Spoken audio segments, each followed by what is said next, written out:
Welcome to Chillin' 101. We hope this video helps. In this video, I will explain how to reset your Tesla Model 3. First, let's cover the soft reset, which is perfect for resolving minor issues with your touchscreen or vehicle controls.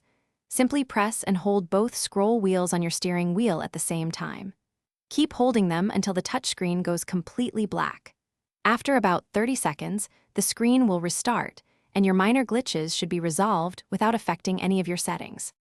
Next, for a slightly deeper reset that can tackle more persistent software or connectivity problems, we have the power cycle.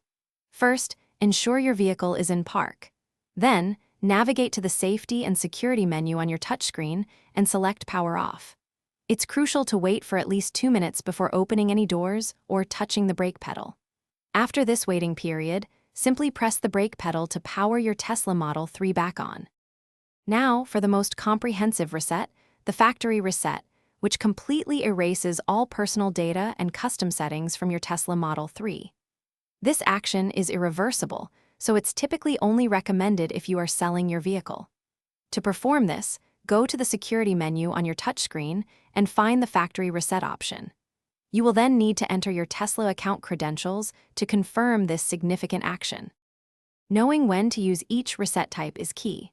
Opt for a soft reset for quick fixes like a frozen screen or minor control glitches. If you're facing more stubborn software bugs or connectivity issues, a power cycle is your next best step. Always remember to put your Tesla Model 3 in park before starting any reset. If problems continue after trying these methods, it's always best to contact Tesla service for further assistance.